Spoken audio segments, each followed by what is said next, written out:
Welcome to the Business Growth Spotlight, where we shine the light and talk with business leaders from all over the world who are here sharing their expertise and wisdom so we can all grow together. I'm your host, Heidi Schalk, co-founder of HLH Growth Solutions, where we help businesses grow through outside-the-box visibility and automation strategies. If you're new to the podcast, welcome. We're glad to have you here. You're in for a real treat today. So without further ado, I want to introduce my guest today. His name is George Hayworth with Precision Components. So welcome, George, to the show. Hey, thanks for having me. It's good to be here and excited to share what insights I can about business and growing it. Fantastic. Well, I'm looking forward to diving in.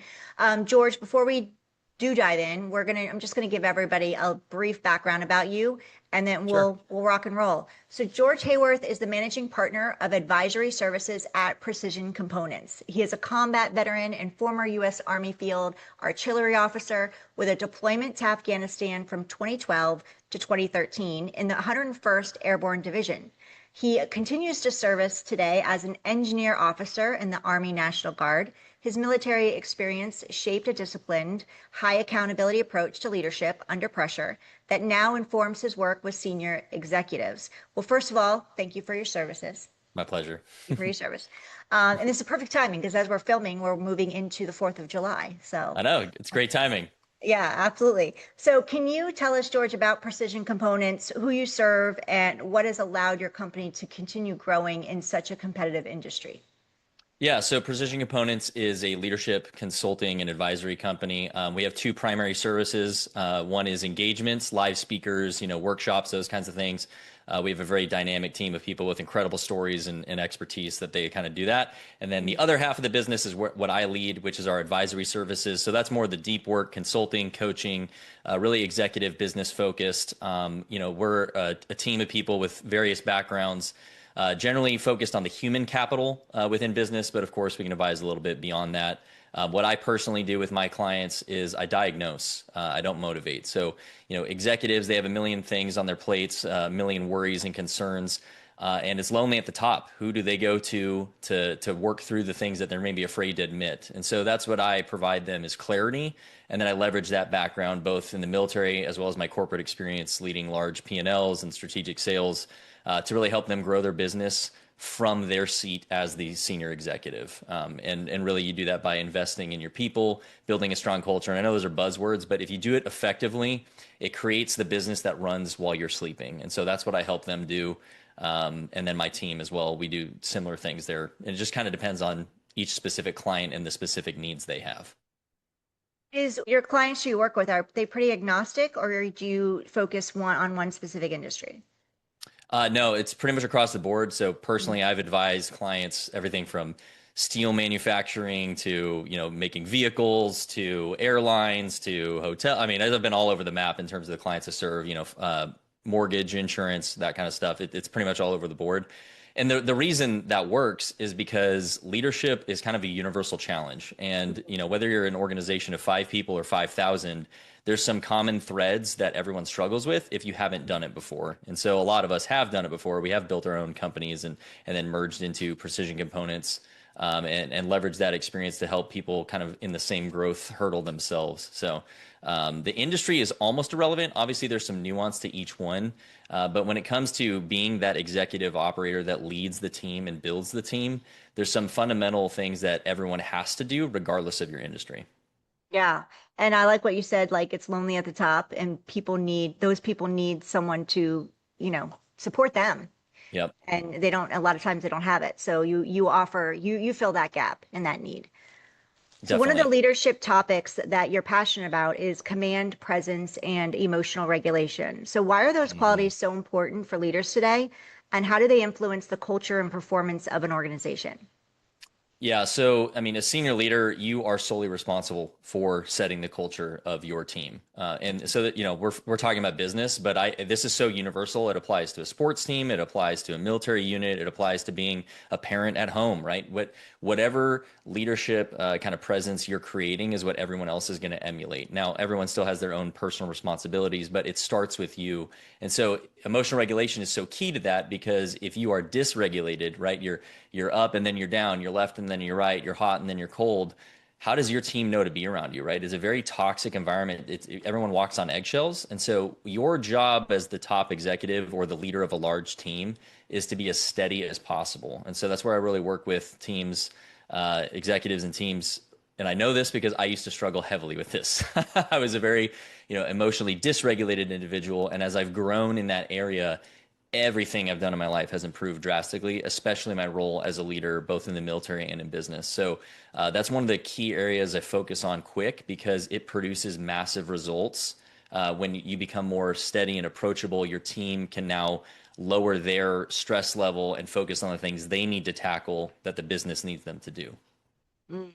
So what are some of the ways that you said you struggled with this yourself? So are there certain things that you learned, or how did you navigate to go from, let me just say, deregulated to regulated as far Mhm. as your emotional awareness It's a goes? great question. Yeah, and I had a great mentor. He's actually the founder of Precision Components. He pointed this out to me that what really separates good performers from the best is that emotional regulation. And it really struck home with me that this is an area I really need to work on. And so, it wasn't just at work; it was also at home. And what I realized was, in many cases, the biggest threat to the people I care most about was me losing control of my emotions. And so the way I Mhm. started working on that was every morning just intentionally focusing on like, okay, I am going to work on not being angry, right? Like not allowing my reaction to a situation speak for me, and to sit with it and get control over that, slow myself down and then respond as opposed to react. Now, there's a whole lot that goes into that, right? You could call this the quote deep work. And everyone has a different thing they struggle with. For me, that was the one that I struggled with. So it was a lot of kind of daily, small, intentional action to put it foremost in my mind, and then attack it from that perspective. And then leveraging people in my circle to hold me accountable, to help me grow in those areas. And so, this is a very personal thing, but that directly translates to business. And I think we've, in the modern era, have kind of done a disservice where we pretend like our work life is somehow magically disconnected from the rest of our life. And I would argue that they're not. And the more that you can kind of have those things in good harmony, the better both of them are going to thrive. So hopefully that answers the question well enough that we could spend maybe an entire hour on just Yeah. solving your emotional regulation. But I want leaders who hear this, right, business owners, team leaders, anything like that, to just think about what is the energy you're giving off constantly, right? When your team comes to you with a difficult problem to solve, is your initial reaction very heavy? Is it really intense? Or are you able to stay calm and think about it and ask for input and then make a wise decision? So, it comes back to that Viktor Frankl concept of the gap between stimulus and response. You want the stimulus to happen and you just slow yourself down to allow your brain to catch up and think with wisdom, as opposed to just reacting on the spot. Yeah, and I like how you said respond versus react, because respond means that you're actually taking a moment, you're taking a Hmm. pause, and you're going, or maybe longer than that. And that's where the work comes in, to determine what that looks like, but versus just reacting in a moment off of one thing. And like you Right. said, if you're not regulated, if your emotions aren't regulated, how is your team going to learn how to respond in the moment? And we don't want people walking on eggshells at home or in the workplace. And that also filters out that culture, I'm guessing, filters out into the clients and customers that you're attracting. Hmm. Absolutely. Yeah. Great example, right? Difficult client, or maybe client's really upset about something. What I've learned is to ask questions, right? I Mhm. think great leaders understand that, one, you buy yourself some time. So if your emotions are high, you're creating that space. But oftentimes we leap to an assumption based off of our perspective, and we are just one perspective. Many times there are so many things that we're not even aware of. So by asking deep, thoughtful questions, you can usually diffuse those intense feelings pretty fast and actually get to root cause. So let's say a client's really upset, right? They fire at you with a very, angry response. You guys messed this up and blah blah blah. Okay, ask some questions. Okay, well, what exactly went wrong? How could we make that right? You're going to get them down to what was the actual thing that went wrong. And from Mhm. there, maybe they have a right to be upset, but you can slow yourself down to not add fuel to the fire. And in many cases, I've found that my initial assumption and how I wanted to react was way off. And by just asking a few questions, I realized the full picture and go, oh, I see what's happening here. I'm going to make it right. Let's do A, B, and C, and then we're back on track together. So that's a skill that definitely wasn't natural for me. I had to train that to get a lot better at it. But by doing so, it has produced massive fruit both in my personal life and in my business life.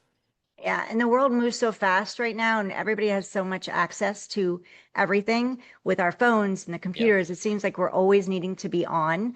So I think more and more people are needing to hone in this skill, like you Hmm. said, because just from, even 20 years ago, 30 years ago, everybody wasn't as accessible as they are now. And we're supposed to like Right. respond right away, react right away, and learning how to take that pause and going, okay, I need to like take the break. Let me take that moment, like you said, create that space, and then let's go from there. Many leaders struggle with making difficult decisions because they're afraid of making the wrong one. Hmm. So, what does decisive leadership look like in practice? And how can business owners become more confident decision makers? Right. So this is going to go heavy military kind of jargon here, but this is where the concept of like commander's intent we Mhm. talk about a lot in the Army. So for every operation, the commander specifically states his or her intent for that operation. And by the end of this, this is what the end state will look like, so that no one has any questions about that. So a term that actually my clients have developed that I use now, right? They said this in response to my training with them. Is that clarity is kindness. And so the way Mm. to get that decisive leadership from the top down, leading teams, is to be extremely clear with your team. And that is kind to them. So sometimes it's very difficult feedback for them. It may be a little bit painful, but by clearly stating what is and what needs to happen, you're removing ambiguity, and then that gives them the opportunity to actually move forward and execute. So you can be a lot more decisive by just being clear consistently, and then that commander's intent, sharing that with your teams. This is what needs to happen long term, so that they know and they can fill in the gaps. Right? I'm not going to dictate how you do everything. I'm going to give you the task and purpose. Hey, this is what I need you to do. This is why. Go forth and conquer, and they'll figure it out. Right now, if you're a solopreneur, you have to kind of do that for yourself. But as you start to build up your teams, you need to transfer that to them. You're basically saying, here, go solve this.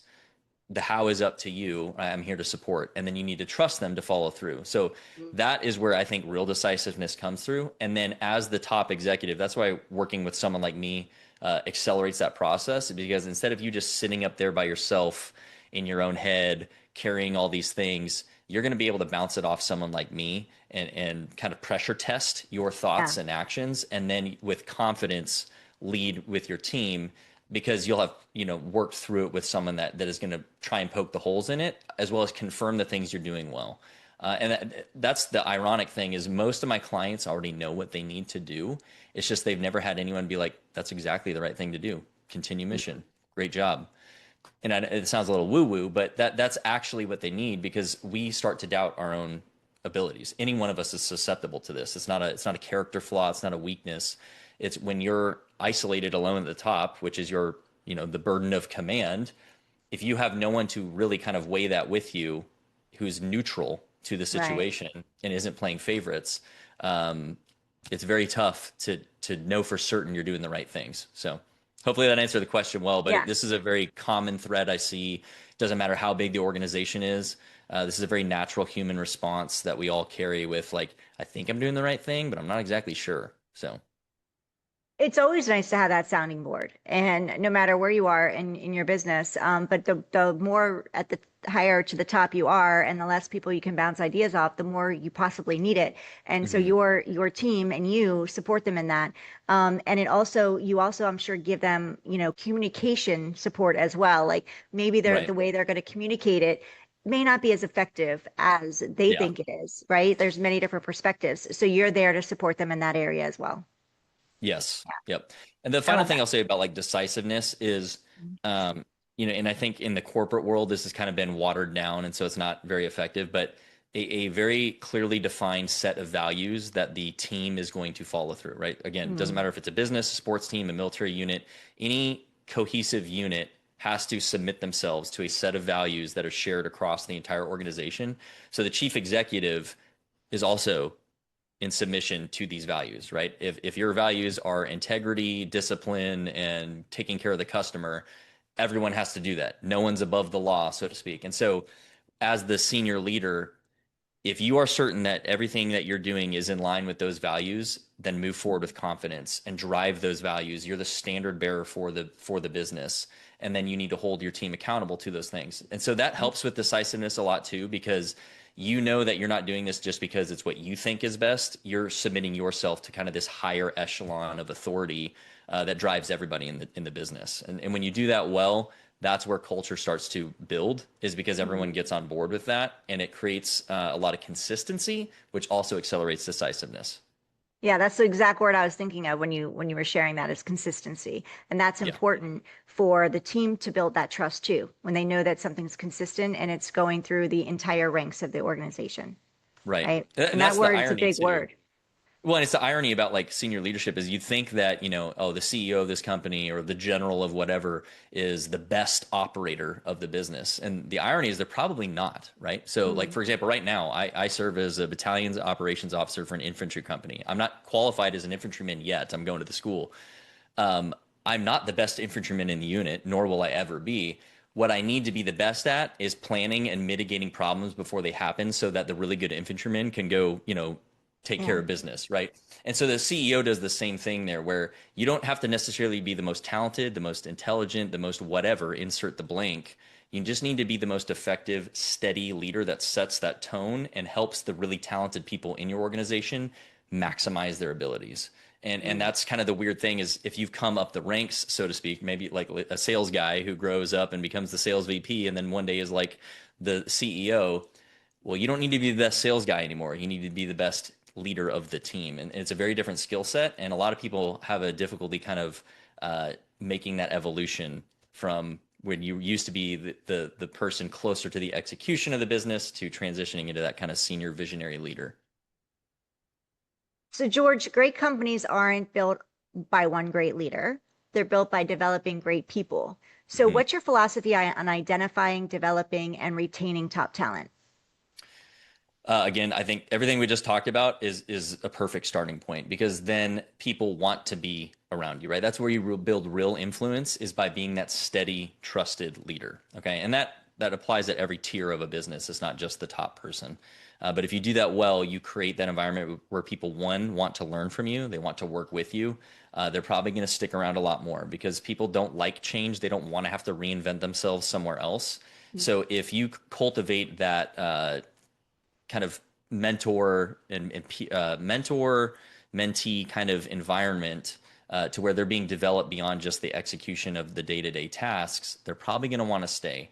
And then that's the next piece too that I think every leader at every level needs to constantly look at is where can I invest in my team to help them reach their fullest potential? And so one of the easiest things you can do there is what I call casting vision. So you're probably able to see potential in someone that they can't see for themselves, especially younger, inexperienced members of the team, or maybe ones who have some history and their confidence is lacking, something like that. You can kind of speak life over them. Hey, look, you're doing really well at these things. I see a lot of potential for you to do A, B, and C. Let's work on that together. I'm really excited for your future here. They'll start to believe it eventually, right? So you can kind of wash them in that future state of their own selves that they can't see for themselves. And that's again a great way to keep people locked into that team because the value that they'll gain on a personal level, aside from their paycheck, will just feel so good they won't want to leave. Mhm.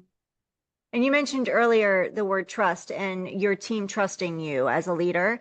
And what I heard there was allowing them, because you shared, allowing them, giving the directive and Hmm. trusting them that they can execute.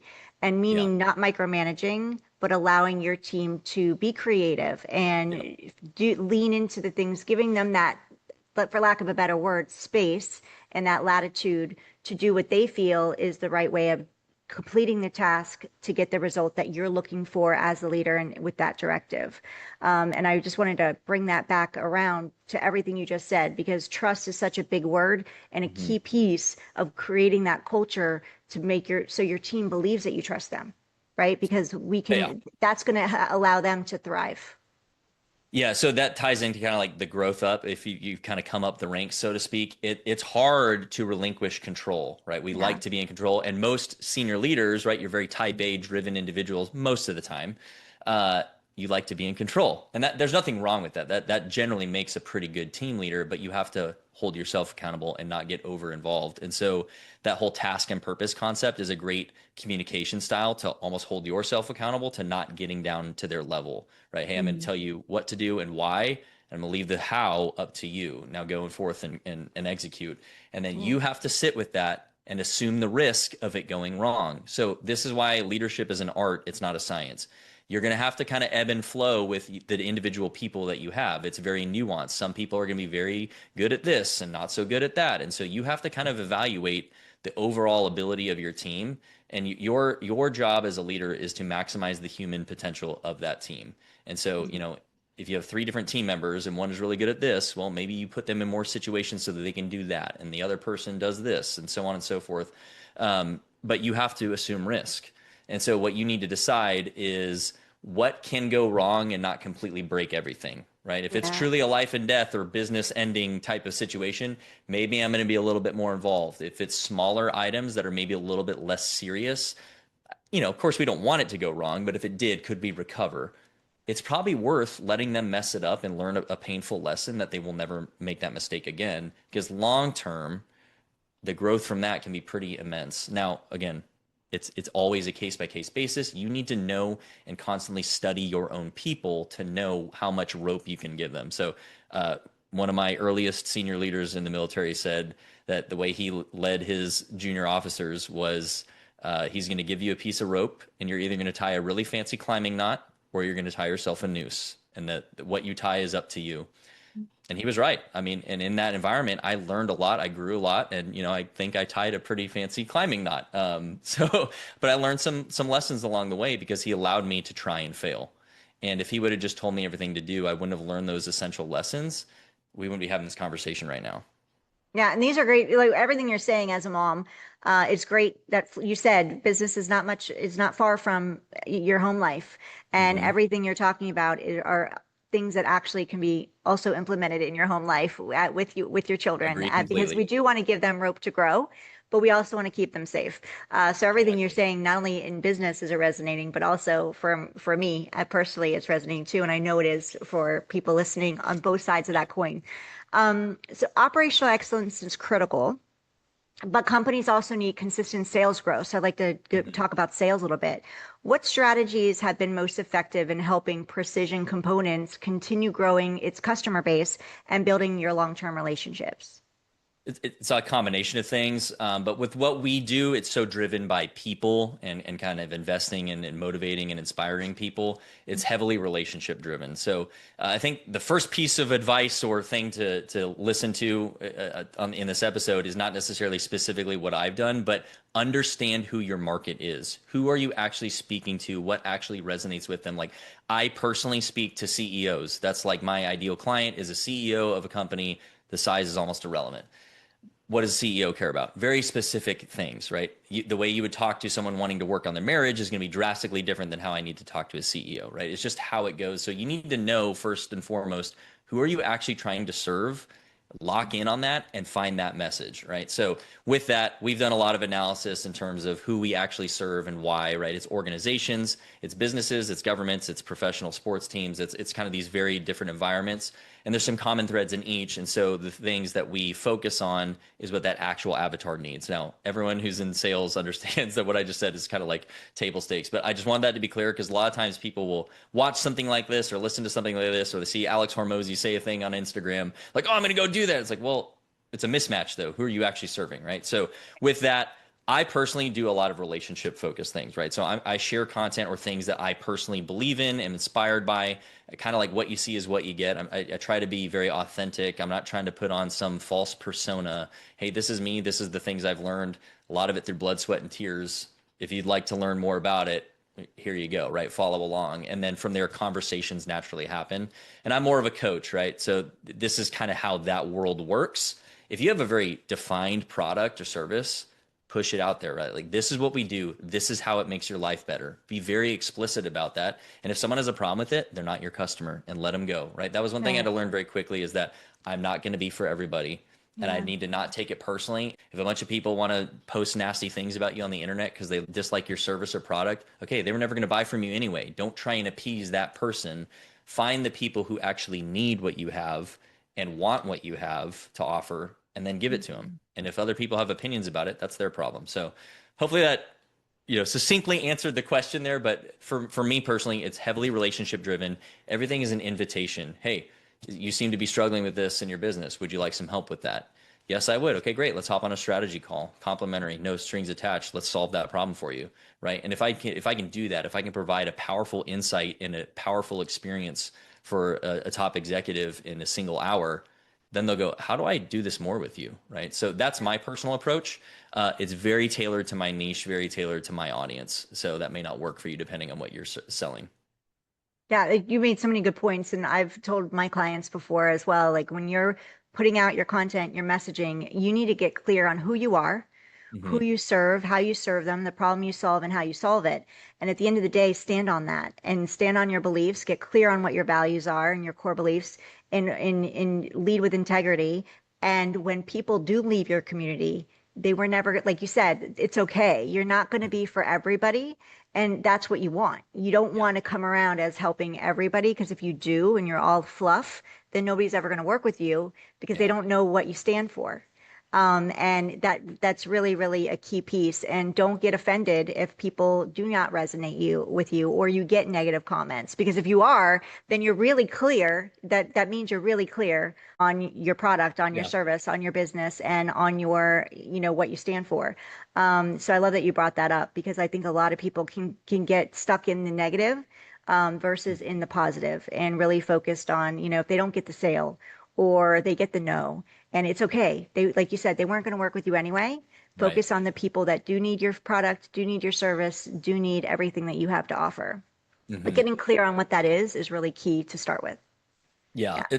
Couple follow up points here, if I may, real quickly. Yeah. The moniker or the slogan that everyone needs to remember is that the second you become something to anyone, you become nothing to everyone.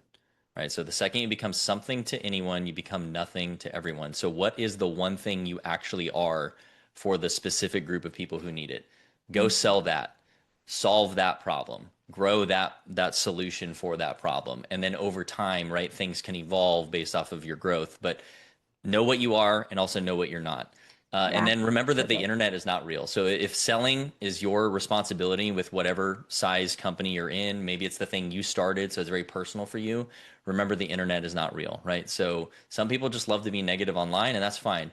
And remember that some feedback is valuable. Okay, so Yeah, some of it the is. negativity is valuable, but you need to do it in a way that isn't affecting you, the person, right? They're feeling a thing for whatever reason on their side, but reflect on, well, maybe that is an area we need to change our product or service, and you need to do that in a way that doesn't come at the cost of your own internal like identity, right? And that's where a lot of people can go wrong in this digital age, is that you're generally selling something you either built, or it's your service, or it's you, the person yourself, right? Your service, coaching or something. It is a very personal thing. You need to learn to separate the sales process from who your actual identity is as an individual, or it's going to chew you up and spit you out. And just people starting out, you need to be very conscious of that, and not let it seep in to you, the person. Yeah, so it's a good point right there.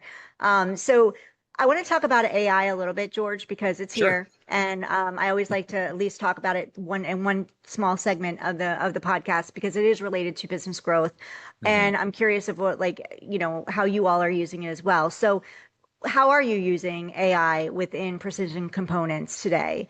And also, where do you see the biggest opportunities or biggest misconceptions or missed opportunities for manufacturers and business leaders? So I think the doom and gloom, kind of negative take that people have is, oh, it's going to replace all the people. I really don't think so. I mean, I forget the name of the principle. There's some like kind of rule, uh, you know, philosophy rule that technology is overestimated in the short term, but underestimated in the long term. So I think AI is a little bit that way. Is like, obviously there's some scary implications of what it could do, but I don't think it's going to just replace everybody, right? Especially if you're in a relationship driven business, people don't want to work with a robot. You're not going away. They want to work Yeah. with other people still. So there's that.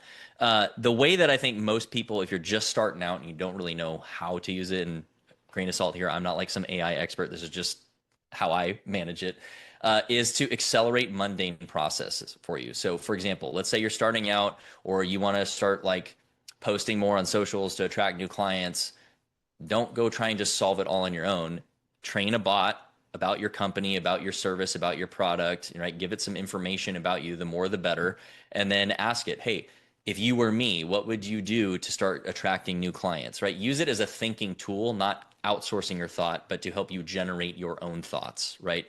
Does that make sense? Yes, Before we go absolutely. further, Yep. don't let it think for you. Help it be like another person in the room that is challenging your assumptions and giving you data rapidly.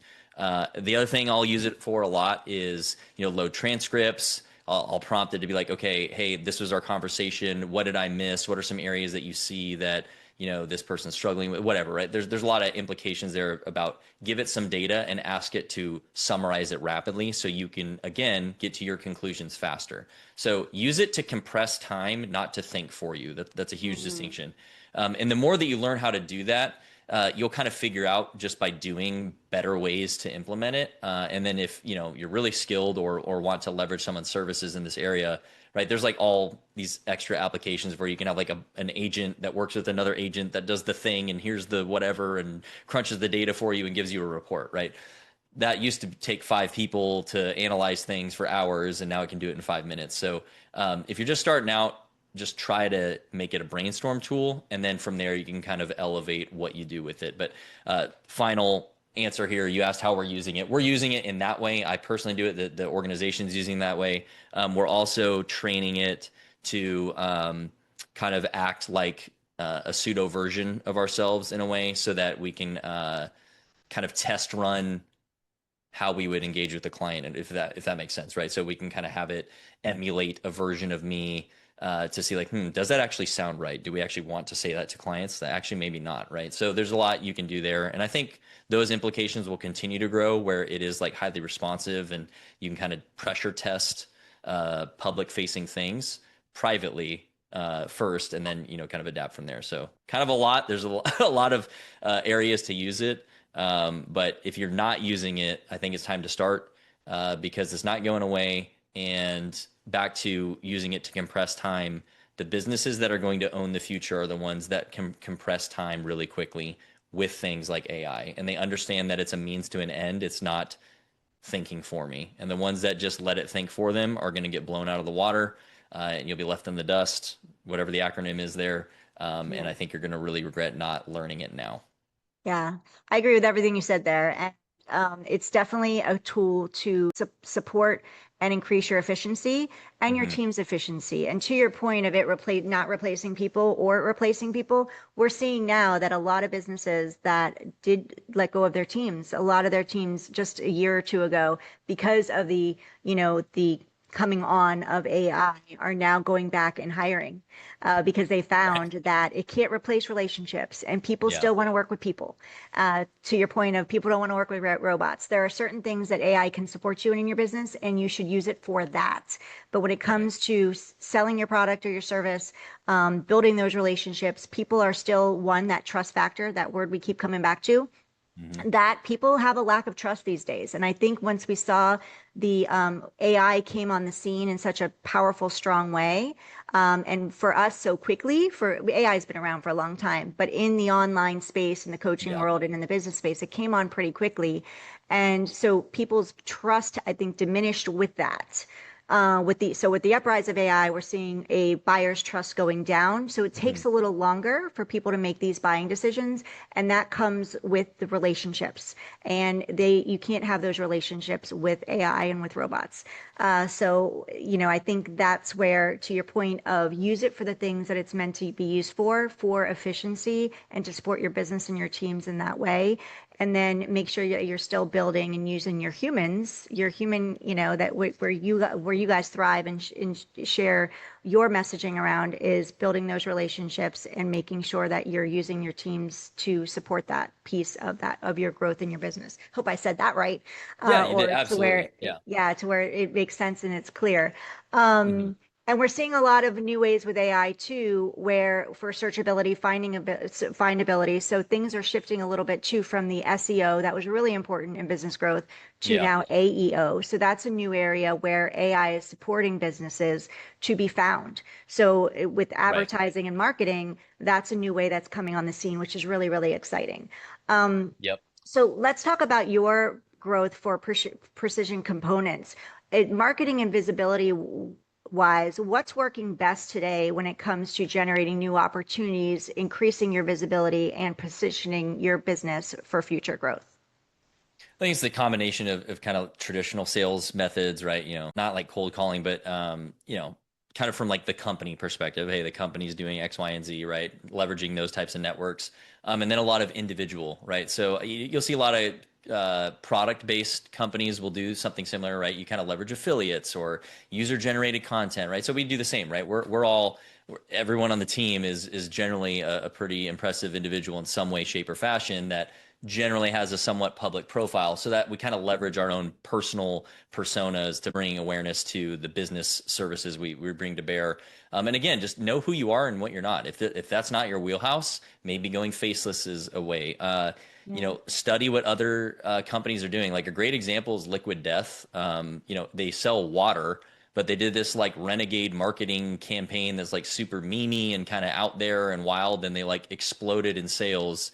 It's like one of the ultimate marketing use cases where all of their marketing has nothing to do with water, but everyone knows it's water, right? And so there's Wow. like there's some things you can play on, right? Don't And this is where AI comes into the process, right? So Right. hey, this is who I am, this is what I'm trying to do. What are some suggestions, right? Have it like solve some of the equation for you, and then go forth and execute. You build it then, but have it help you think through the different options. And what I also do is I'll take things that we've done that's public facing and feed it back to and say, hey, what worked, what didn't, what would you recommend? How can I improve this? That's a great prompt. How could this be improved? And it'll tell you, right? It's going to analyze the market and things like that. So, it doesn't do everything, but it helps you get there faster. Again, it's back to that relationship thing. So, we work with organizations who know people, and so we'll leverage kind of the warm introductions and things like that. Other people hear about us because they see our different personalities that are within the company on social media or some event, and they hear about it or they read the book and now they want to know more. And so leverage everything that works for your company. So that works for us, that may not work for you, right? You may not have big high profile people. So what's another element that you could do, something you could bring forward that either attracts attention, is comical, whatever, something like that, to just get the attention first, and then make that bold promise and follow through. And that's what we do as well. So kind of a long-winded answer. No, I'm that's honestly great. still trying to solve it, right? There's so many avenues now with like, do this or try that or whatever.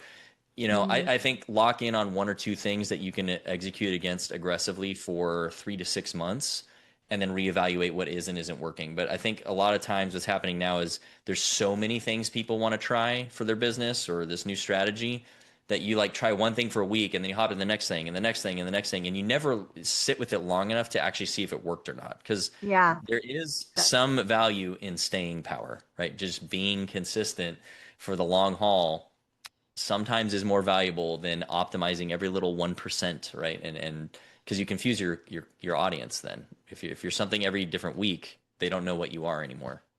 Exactly. And that comes back to what you've been saying this whole time, which I love. It's gold. Know who you are and know who you're not. Know what you are and know what you're not. And that is a key takeaway. So for those of you listening, I want to drill that home because it's such a it's something good to remember. Know what you are, know what you're not, who Mhm. you're not. And I love that you said like consistency, which we've talked about that a number of times today too. And that's true. There's so many shiny objects out there, and there's so many different methods of marketing and visibility that work. And not everything's going to work for you, and not everything's, and that's okay. But what's not going to work for you, it's definitely not going to work for you if you're jumping from one thing to the next. And Mhm. everything works when you're doing it and you're willing to test it, right? You're willing to test it and go, okay, let's tweak this a little bit. What didn't work? What's working here and what's not working here? Yep. Social media, some people could say it's not working.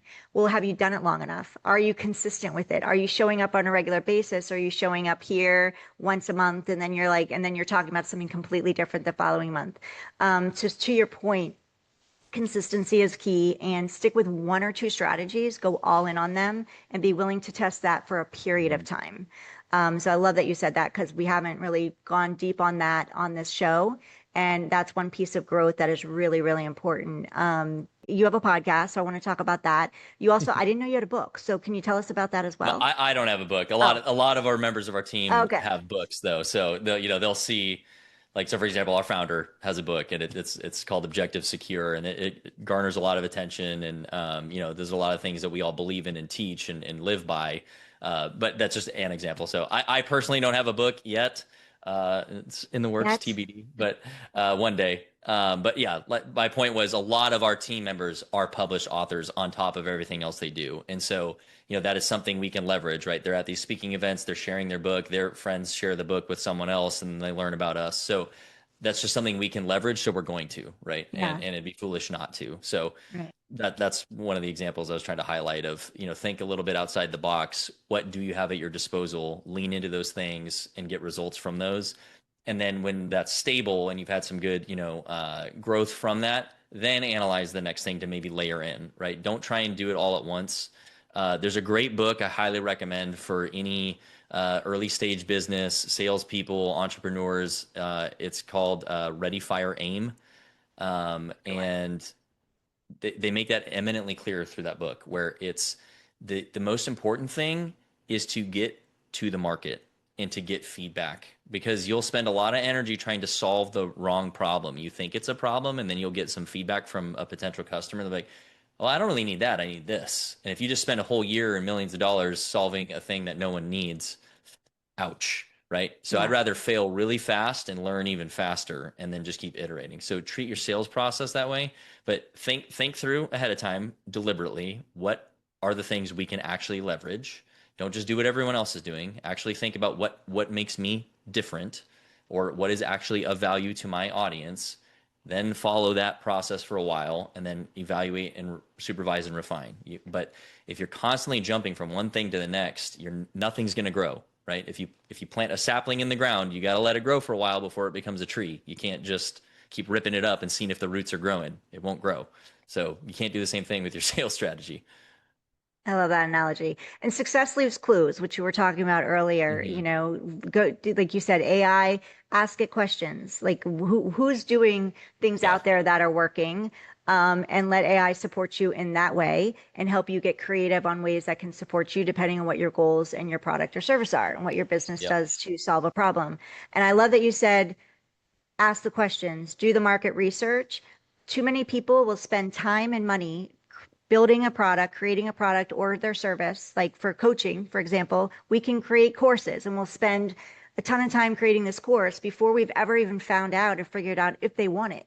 Do people Yep. need it? What's our messaging? Is it landing? So try to sell it, like talk to your people, sell it first, get it out there and see that if there's even a need for it before you spend the time and the money and the energy building it or creating it. So such a good, you've said so many amazing points Yeah. today. So I have two quick little awesome. things on Yeah. that final point there. So one, track what actually matters. Okay. Clicks on social media may not really matter for your business, right? It just may not. Like my stuff talking to CEOs is not going to go viral. It's not super exciting, right? It's not the mega funny clip that everyone's going to share with their, all their friends on Instagram. It's just not. But I don't need it to be that. That's not going to bring me clients, right? If your business can thrive off that, do that, right? Do what matters for your business. So that's being very clear about the outcome you need, and then pursuing the strategy that actually gets you to that outcome, right? You need to think long term. And the second thing, many of my mentors early on when I was starting out, they really pointed this out to me. They're very successful business people themselves. Was get one really good service or product out there, running it really well, and your client base will demand the next thing you need to build. Right. So you don't necessarily have to go try and solve every problem yet. They'll be like, hey, can you do this for us? And you'll say, yeah, actually we can. Right. So it could be as simple as like, hey, do you guys have t-shirts? We'd like to buy t-shirts. And if you have 50,000 people saying, I'd like to buy a t-shirt with your logo on it, hey, guess what? You might also now have a product line. You can sell t-shirts, right? So I'm being a little bit facetious with it, but it's true. If people like what you've been giving them and are offering them and they feel good about it, they'll ask what the next thing could be. And if it's something that is within your capability to start building and producing, there you go. You already have done your market analysis because your existing client base said they want it. And that helps simplify the process of don't boil the ocean. You can kind of do one thing at a time well, and then from there it'll grow on its own. And if it's that fast, you just bring in more people to your team to start tackling the different areas. I have one more question for you because I know we're getting to time and I want to be respectful of it for you. So if we could give you a magic wand and you can wave it over one challenge or issue that Precision Components is maybe having right now in the moment of Mhm. your growth of your business growth, and you can wave it and go poof and it disappears, Mm. what would it be and why? That's a really good question. I think we've naturally had our own growth over the last couple of years that's been pretty rapid, and anyone who's been through something like that understands how much catch up has to happen with that growth. So if I could wave a wand, we'd have that stability that comes after you've kind of hit that hurdle for several years, with kind of all of the things that we're working on right now having been built, right? We'd kind of leap forward a year, so that I could be more in that steady state running the things that we've been building currently. That would be the thing I solve with my magic wand. Because and this is again, I'm speaking to probably a bunch of people who have founded businesses and know exactly what I'm talking about, but there does eventually come a point where it becomes a little bit more steady state, and you're not constantly in this grind of the next big thing you need to solve.